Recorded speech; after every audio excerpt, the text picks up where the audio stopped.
En la mañana del 5 de abril de 1933, un abogado de Manhattan entró al Chase National Bank y pidió que le devolvieran su oro. Él mismo lo había depositado allí, era suyo, tenía los recibos. Chase se negó y el gobierno lo acusó. Su oro nunca fue devuelto. Escuchará la historia completa en un momento, pero conserve esa imagen. Un hombre que creía que su propiedad estaba segura dentro de la institución más confiable que conocía, descubriendo en una sola mañana que no era así. Ahora, 90 años después, existe un nuevo activo al que, según sus defensores, el gobierno no puede hacerle eso. No puede confiscar, no puede congelar, no puede tocar. Lo llaman Bitcoin. Este canal no se basa en promesas, se basa en el registro forense. Así que hoy vamos a aplicar la misma prueba a ambos activos. La prueba que 4 colapsos monetarios nos han enseñado a preguntar, no cuál es mejor, no cuál te hará más rico,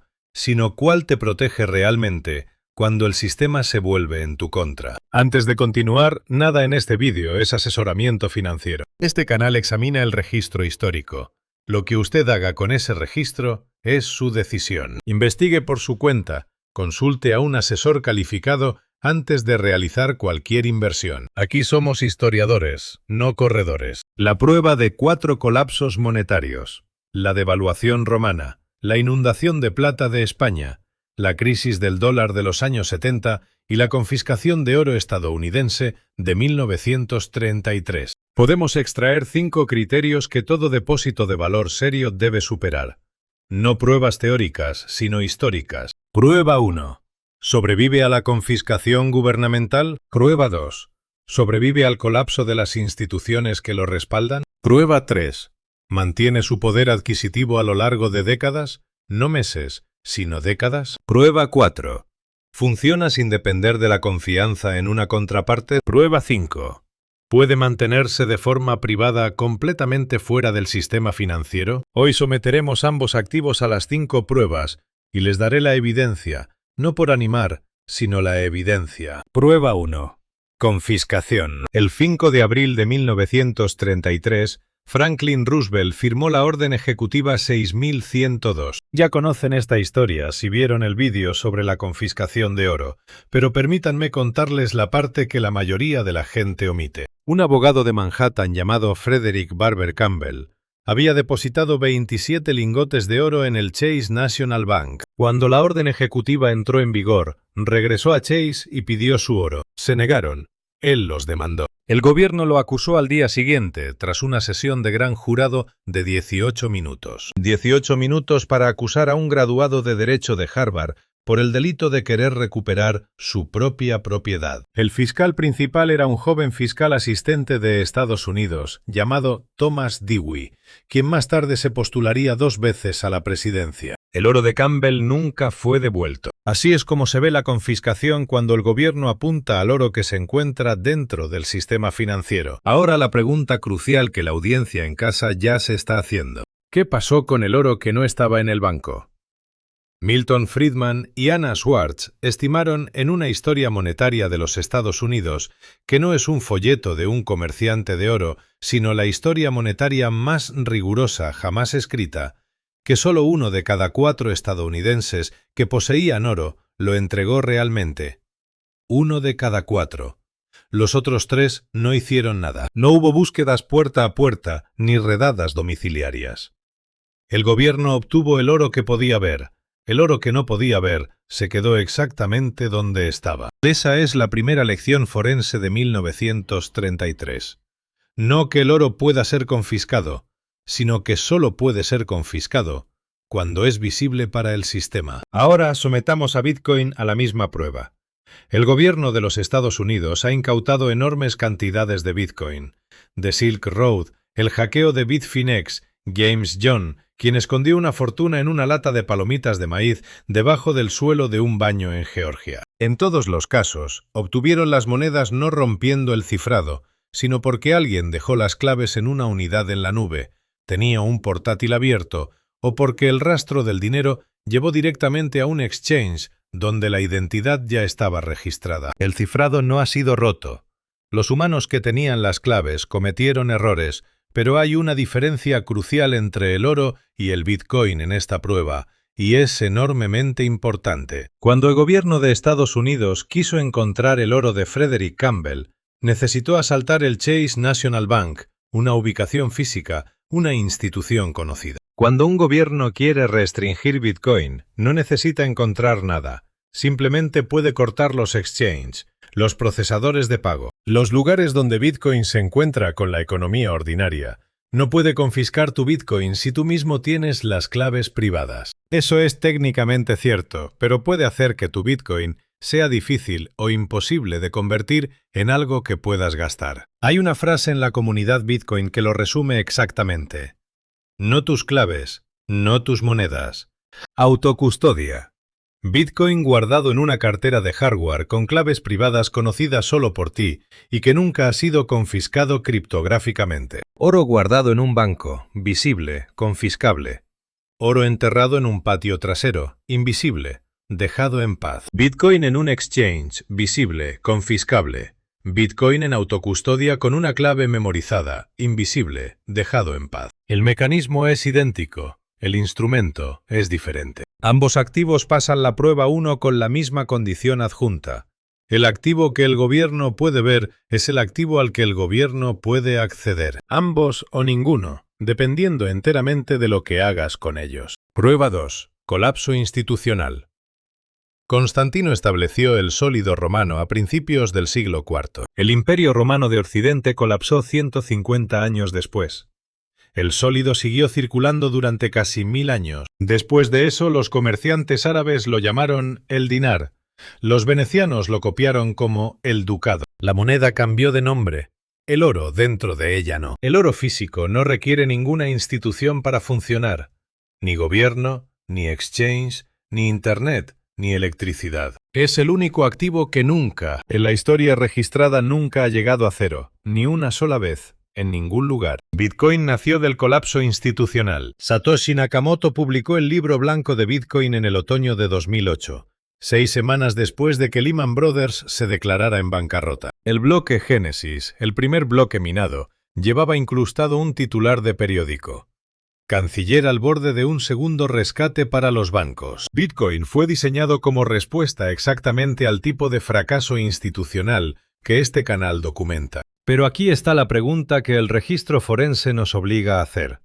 ¿Ha sobrevivido realmente al colapso institucional o solo ha sobrevivido hasta ahora? La respuesta honesta exige examinar lo que realmente les sucedió a las instituciones construidas a su alrededor. En febrero de 2014, Mt. Gox, que en su apogeo procesaba la mayoría de todas las transacciones globales de Bitcoin, detuvo los retiros y se declaró en bancarrota. Los bitcoins de más de 100.000 acreedores habían desaparecido. Un desarrollador londinense llamado Colin Burgess tenía sus ahorros bloqueados allí. Voló a Tokio y se paró en la nieve frente a la oficina de la bolsa en Shibuya, sosteniendo un cartel de cartón que decía: Mt. Gox, ¿dónde está nuestro dinero? Protestó durante una semana hasta que la policía japonesa lo disolvió. Mark Karpeles, el hombre que dirigía Mt. Gox, fue condenado y recibió una pena en suspenso, lo que significa que no cumplió pena de prisión. En noviembre de 2022, la plataforma de intercambio FTX de Sam Bankman-Fried colapsó. Una carta enviada al Departamento de Justicia por una de las víctimas describía haber depositado los ahorros de toda una vida en FTX. 3 meses antes del colapso, toda mi vida ha sido destruida. Tengo 2 hijos pequeños. Mi esposa tiene tendencias suicidas y está deprimida. Bankman-Fried finalmente fue condenado a 25 años de prisión. Esto es lo que realmente muestra el registro forense. El protocolo de Bitcoin nunca ha sido hackeado, ni una sola vez. Las matemáticas que lo sustentan permanecen intactas. Cada fracaso catastrófico en la historia de Bitcoin ha sido un fracaso de las instituciones humanas construidas a su alrededor, no del activo en sí. Mt. Gox era una casa de cambio mal gestionada. FTX fue, según John J. Ray III, el hombre que gestionó la quiebra de Enron, un fracaso total de los controles corporativos. Estaba dirigido por personas que no tenían ni idea de lo que hacían con el dinero de los demás. La misma distinción que atraviesa cada guión que este canal ha producido se aplica aquí. Bitcoin en un exchange, oro de papel, está sujeto al fraude y al fracaso de la institución que lo posee. Bitcoin en autocustodia, oro enterrado, depende solo de ti. El oro supera la prueba 2, incondicionalmente. El activo en sí no tiene ninguna institución que pueda colapsar, simplemente existe. Bitcoin supera la prueba 2 condicionalmente. Sí y solo si tienes tus propias claves. En el momento en que confías en una institución con ellas, posees Bitcoin de papel. El Bitcoin de papel, como demostraron Mt. Gox y FTX, vale lo que la institución decida que vale el día que quiebra. Ambos con condiciones muy diferentes. Prueba 3. Poder adquisitivo a lo largo de las décadas. En 1930, una onza de oro compraba un traje de hombre de alta calidad. En 2026, una onza de oro todavía compra un traje de hombre de alta calidad. Esa no es una frase de marketing de un comerciante de oro. El economista Roy Hastrum rastreó el poder adquisitivo del oro a lo largo de 200 años de datos de mercado primarios. La proporción no es perfectamente constante, pero la libra y el dólar han perdido la gran mayoría de su poder adquisitivo desde que terminó el patrón oro. El oro no lo ha hecho, pero esto es lo que los defensores del oro no siempre te dicen. En 1980, el miedo estaba en su punto álgido y todo el mundo compraba oro. Luego el precio se desplomó y siguió cayendo durante casi 20 años. Una persona de mediana edad que compró en ese pico para proteger su jubilación y necesitó ese dinero al jubilarse, quedó devastada. El oro no recuperó su poder adquisitivo real desde ese momento hasta 45 años después. El oro es una reserva de valor generacional. No siempre es una de 20 años. Bitcoin se lanzó en 2009 a un precio tan bajo que es difícil expresarlo de manera significativa. En los años siguientes se apreció más que cualquier activo en la historia financiera registrada, y también se ha desplomado más violentamente que casi cualquier activo en la historia financiera registrada. En 4 ocasiones distintas, Bitcoin perdió más de 3/4 partes de su valor, no en un lento declive, sino en una debacle. Después de la primera gran caída, se dio por perdido, acabado, muerto. Luego volvió a subir. Después de la segunda caída se dio por perdido de nuevo. Luego volvió a subir. Después de la tercera lo mismo. Después de la cuarta, lo mismo. Cada caída fue seguida por un nuevo máximo histórico. Ese es el argumento histórico más honesto de Bitcoin. No estabilidad, no previsibilidad, sino una recuperación asimétrica. Pero aquí está la pregunta sobre el poder adquisitivo que 16 años de datos no pueden responder. Cuando Nixon cerró la ventana del oro, el oro subió durante 9 años seguidos. Eso parecía una apreciación permanente para todos los que compraban cerca del pico. Luego vinieron 2 décadas de declive, luego la recuperación, luego un nuevo máximo histórico. El patrón solo tuvo sentido en retrospectiva. ¿Está Bitcoin siguiendo el mismo arco? Un nuevo activo monetario encontrando su precio en tiempo real, con ciclos violentos en el camino. Nadie lo sabe, incluyéndome a mí, incluyendo a las personas que están más seguras. El oro supera la prueba 3 a lo largo de los siglos, pero puede castigarte durante décadas si compras en un pico, impulsado por el miedo. Bitcoin supera la prueba 3 en su propia corta historia, con la salvedad de que 16 años no son historia, es un punto de datos. Prueba 4. Riesgo de contraparte. Aquí es donde la distinción entre el activo y la institución que lo posee se convierte en el centro de toda la discusión. El oro físico en tu propia posesión no tiene contraparte, ninguna. No hay ninguna empresa que pueda quebrar y llevárselo, ningún banco que pueda congelarlo, ningún gobierno que pueda revertir una transacción digitalmente, ningún intermediario de ningún tipo. Eso no es una característica del oro. Esa es la definición de oro físico. Pero el oro en papel, los ETFs de oro, los certificados de oro, el oro guardado en un banco o en una cuenta asignada, tiene exactamente el mismo riesgo de contraparte. Como cualquier otro producto financiero, es un producto financiero, un derecho sobre el oro, no oro. La lección de 1933 no es que el oro fuera confiscado.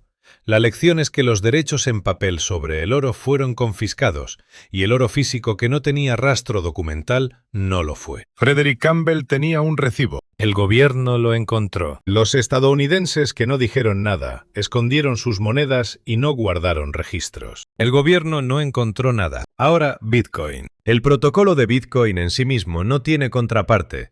Ninguna empresa lo controla y ningún gobierno lo emitió. La oferta total está limitada a 21 millones de monedas, escrito en el código. Ese número no puede cambiarse sin el acuerdo coordinado de la mayoría de toda la red global, que ha resistido cada intento de hacerlo. El protocolo ha estado funcionando sin interrupción durante 16 años, sin una sola violación exitosa. Pero el Bitcoin guardado en un exchange tiene exactamente el mismo riesgo de contraparte que el oro en papel, porque es un derecho sobre Bitcoin, no Bitcoin. MTGOX era un derecho sobre Bitcoin. FTX era un derecho sobre Bitcoin. Ambos derechos se fueron a cero. Existe un segundo riesgo que es exclusivo de Bitcoin, sin un equivalente exacto en oro. Si tienes tus propias claves, es decir, eres tu propio banco, y pierdes la clave privada, el Bitcoin se pierde de forma permanente, irrecuperable para siempre. No hay un gestor de bóveda a quien llamar, ningún servicio de recuperación,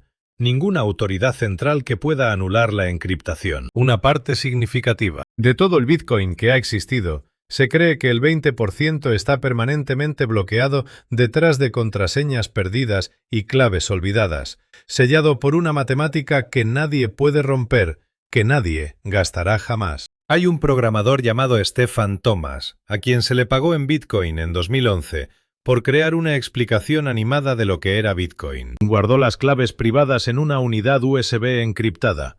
Escribió la contraseña en un trozo de papel.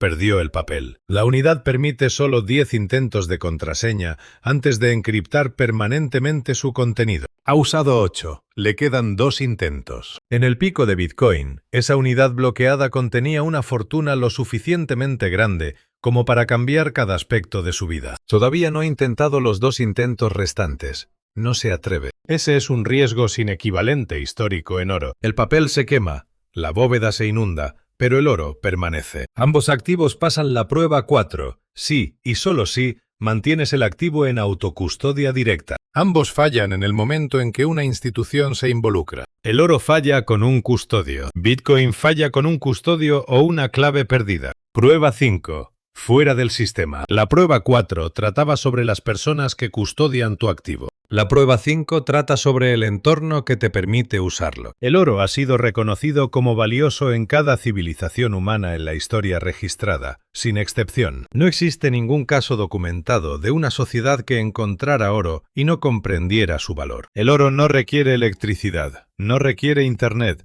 no requiere una contraparte que entienda de criptografía. Bitcoin no puede funcionar sin algo para lo que el oro nunca ha necesitado permiso.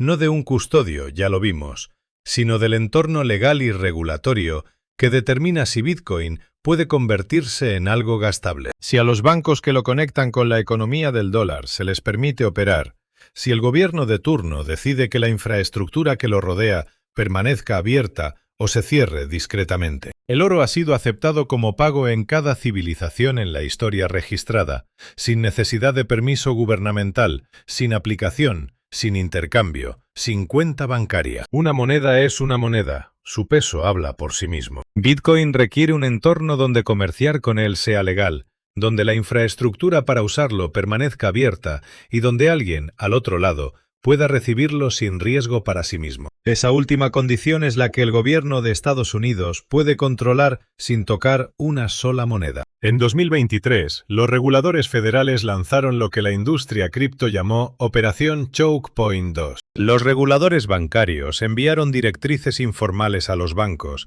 desaconsejándoles que prestaran servicios a negocios de criptomonedas. Signature Bank, uno de los principales bancos que servían a la industria cripto, fue incautado por los reguladores. Silvergate, el otro gran banco amigable con las criptomonedas, colapsó la misma semana, de la noche a la mañana. Las vías de acceso y salida que conectaban Bitcoin con la economía del dólar desaparecieron. Los poseedores de Bitcoin aún tenían sus monedas, simplemente no tenían una forma sencilla de convertirlas en algo que pudieran usar para pagar una hipoteca, comprar alimentos o cubrir una llamada de margen. Las monedas no fueron incautadas, las claves no fueron tomadas, la encriptación no fue rota, la infraestructura fue eliminada. Esa es la verdadera vulnerabilidad de Bitcoin para un estadounidense con una riqueza considerable. No un corte de energía o un gobierno extranjero. El mismo gobierno que firmó la Orden Ejecutiva 6102 en 1933 puede hoy hacer que Bitcoin sea funcionalmente inutilizable sin confiscar una sola moneda, simplemente decidiendo qué bancos pueden prestar servicios a qué industrias. Y aquí está la complicación que exige honestad intelectual. En 1933, los estadounidenses que querían mover oro a través de una frontera se enfrentaron a algo muy específico. Una cantidad significativa de riqueza en oro es pesada. Es detectable. Los agentes de aduana saben cómo es un hombre que transporta una cantidad considerable de dinero en oro, porque el oro es físico y la física no negocia. La respuesta de Bitcoin a ese problema es real. Una persona que ha memorizado 12 palabras puede pasar por cualquier aeropuerto del mundo, por cualquier inspección de aduanas, por cualquier escáner, sin llevar ningún objeto físico. Y al otro lado, reconstruir toda su fortuna solo con la memoria. Ningún agente de aduanas ha incautado jamás palabras memorizadas. El oro pasa la prueba 5 de almacenamiento. Funciona en cualquier escenario. En cualquier país con cualquier contraparte. 5000 años de evidencia, pero el oro falla la prueba 5 de movimiento. En el momento en que intentas transportar una riqueza considerable a través de una frontera, la física juega en tu contra. El peso es real. El riesgo de incautación es real. La historia confirma ambos. Bitcoin pasa la prueba 5 de movimiento. 12 palabras memorizadas. Cruza cualquier frontera del mundo sin ser detectado. Pero Bitcoin falla la prueba 5 cuando el gobierno elimina la infraestructura que lo hace gastable.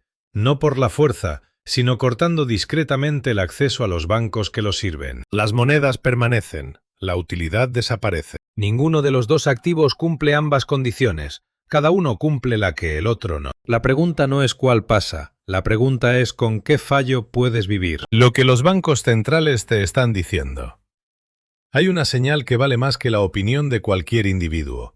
Los bancos centrales han estado comprando oro al ritmo más alto desde la década de 1950, 3 años consecutivos de compras récord. Y luego está Rusia. Cuando Occidente congeló las reservas soberanas de Rusia en febrero de 2022, el efecto fue inmediato y quirúrgico. Cientos de miles de millones de dólares en activos digitales, valores, divisas y bonos fueron congelados con un solo clic. Las cuentas simplemente dejaron de funcionar. El oro que Rusia tenía físicamente en Moscú era intocable, cada onza, porque ninguna institución extranjera lo controlaba, porque ningún clic podía alcanzarlo. Desde entonces, ese oro se ha revalorizado drásticamente. Las reservas digitales congeladas siguen congeladas, activos digitales mantenidos en sistemas extranjeros. El oro bajo custodia nacional no puede ser incautado por una acción gubernamental coordinada sin previo aviso. Una encuesta del Consejo Mundial del Oro reveló que casi un tercio de todos los bancos centrales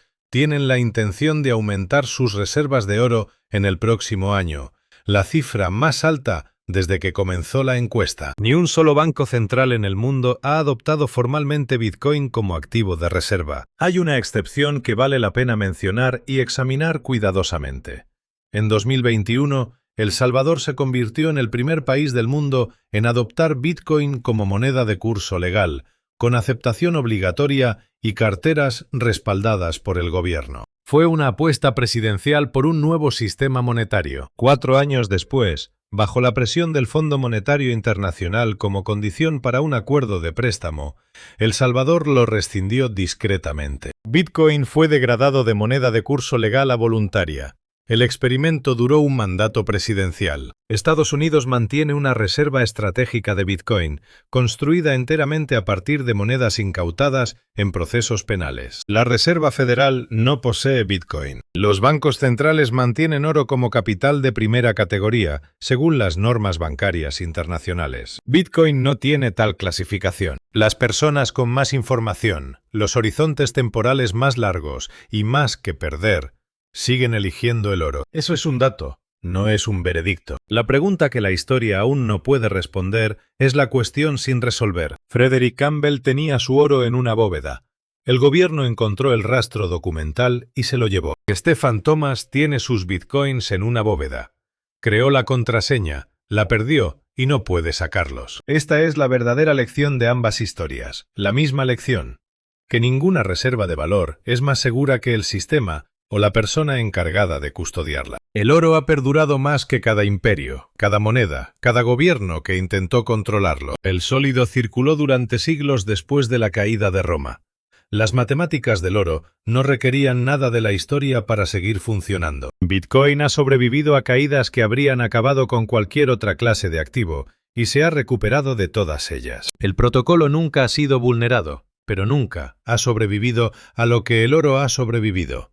Una guerra mundial, el colapso de un imperio, un gobierno que decidió con una sola orden ejecutiva que su propiedad privada era un delito. Aquí está la pregunta con la que los dejo. El gobierno de 1933 podía confiscar su oro si era visible, no podía tocar lo que no podía ver. El gobierno de 2026 no puede romper el cifrado de Bitcoin, pero puede eliminar discretamente la infraestructura que permite gastar Bitcoin, y ya ha demostrado que está dispuesto a hacer exactamente eso. Ambos activos tienen una versión de la misma vulnerabilidad. Visibilidad para el oro, permiso para Bitcoin. La pregunta que toda persona que ve esto debe responderse a sí misma no es qué activo es más seguro en abstracto. Es qué amenaza creen que es más probable en su vida. Un gobierno que viene a por lo que puede ver y pesar, o un gobierno que presiona discretamente a los bancos para que dejen de servir a toda una industria, dejando el activo intacto, pero imposible de gastar. La historia ha producido ambos. No nos ha dicho cuál viene después. Esa es la pregunta. Gracias por ver.